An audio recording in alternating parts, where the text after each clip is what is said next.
So the technique I'm using today with this knife sharpening is the Japanese waterstone technique. My stones have been soaking for 15 minutes, and now what I want to see on the knife, if there is any gouges or nicks that will influence my sharpening technique, and where I have to concentrate on the apex of the knife. So the first thing that I do is place the knife on the block like that.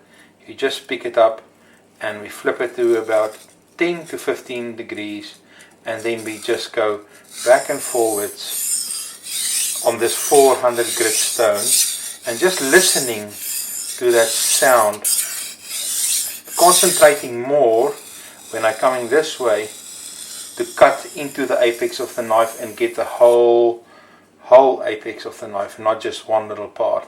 You can also, if you want to, if there's a special area on the blade to concentrate on, you can just go backwards and forwards on that area, and keeping that knife at that constant angle of between 10 and 15 degrees, and constantly looking at the edge I'm sharpening. So on this knife I'm going to spend a bit of time on the left hand side of the blade to get it nice and even, and eventually you will feel, if you feel on the other side of the knife with your finger, you can feel a little burr developing, and you want that burr to develop all along the whole length of the blade. So that's an indication that once the burr has developed, that you can stop at that area and start concentrate on another area of the blade. And I can feel the burr from here all along right to the tip, but in the back of the blade of the apex here there's nothing. So I'm just going to concentrate on that a bit. It is very important to keep the stone wet, especially in this early part where we're forming the apex, to make sure that that stone stays nice and wet, and because that will give you constant cutting ability of the steel. So on this 400 grit stone, that is quite aggressive. That shouldn't take too long to get that apex to where we can feel that burr, and now I can feel the burr almost everywhere. It's just this little back part here of the blade that I still have to work on a little bit. And just a little tip, what you can do, just add a drop of any dishwashing liquid into your water, and that will keep your stones also nice and clean. Easy to keep them clean, and also they will cut a little bit better.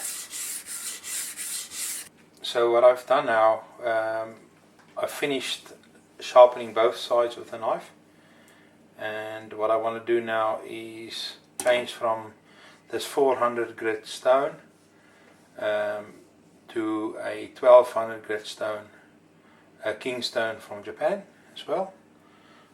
So on my holder I just turn all these back, slide it out, and then I can change the stones. And make sure that your stones is nice and wet and have been soaking for at least 15, or in my case at least 15 to 20 minutes. And then I just tighten it up so it will not move in the holder.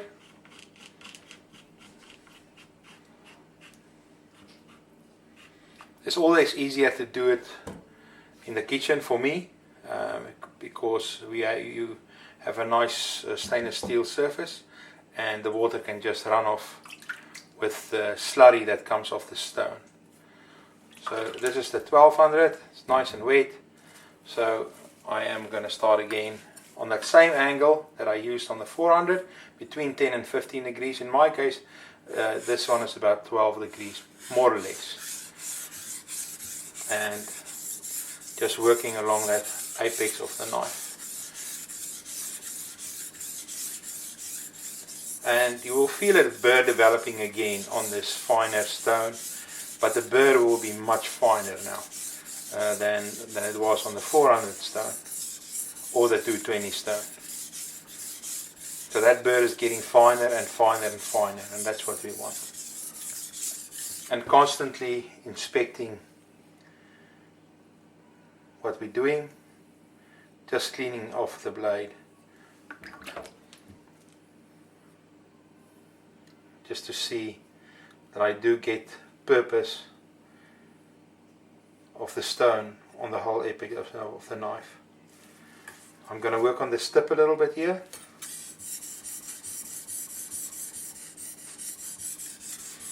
And working with the curvature of the blade as well. That curve there I'm talking about. And make use of the whole stone if you can, so you don't get a hollow stone. I also, before I start sharpening, I take my coarse stone and I flatten all my stones to make sure that they're nice and flat before I start sharpening.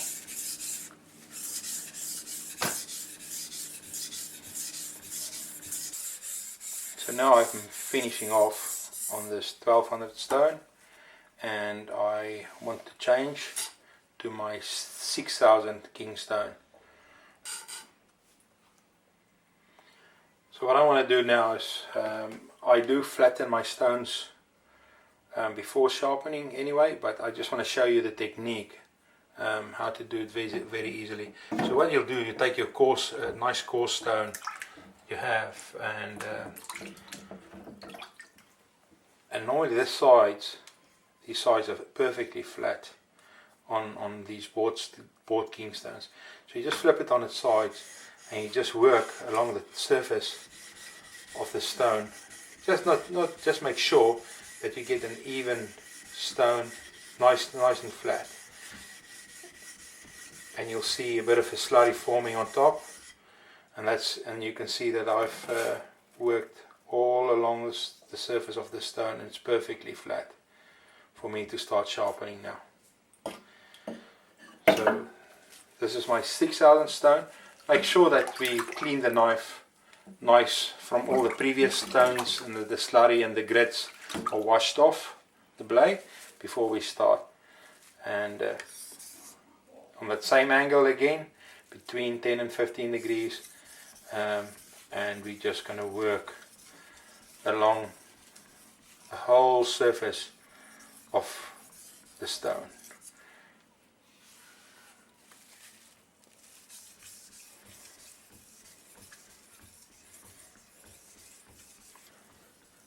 Normally this process, from start to finish, once I've made a new knife like this, from cutting and right to the end, where we strop the knife with leather, which is the process after this one. Normally it takes about an hour to an hour and a half, depends on the size of the knife and how much cutting we initially have to do. That depends on my laziness on the linisher and how accurate I wanted it. But if you skip on that accuracy on the linisher, you'll pay the price in the end on your sharpening stones. So it's better to do it right from the start. Just for your own body posture towards the stone, we normally want the stone to be at about 45 degrees to the stone while we're sharpening, because that will just make your sharpening a lot easier on your own body, which can be tiring after about an hour and a half if you don't get it right.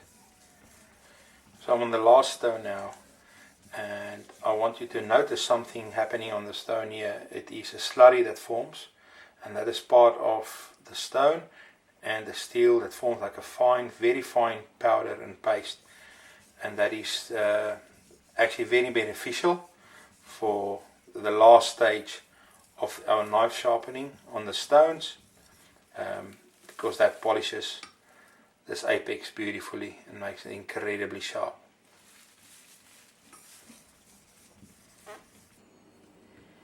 So before we start stropping, make sure that the blade is nice and clean from the residue from the stones, and this knife is nice and clean, so I can carry on stropping. So when we strop, it's important that we always strop away from the apex of the knife, never towards, because we'll cut into the leather. Very important to get that, and make sure that we work along the whole edge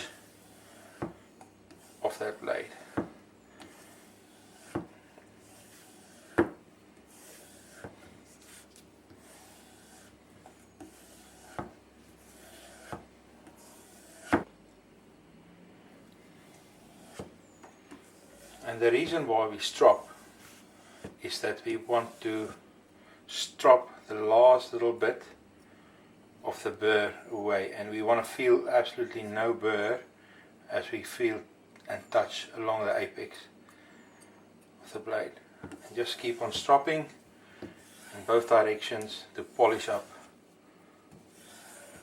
the apex of the knife.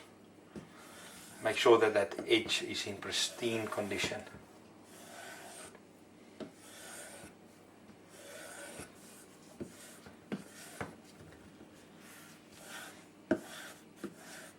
Well, I reckon this blade is about done, and it is ready to be tested on a piece of paper. And if my kind assistant will pass me the paper, that will be amazing. So we can just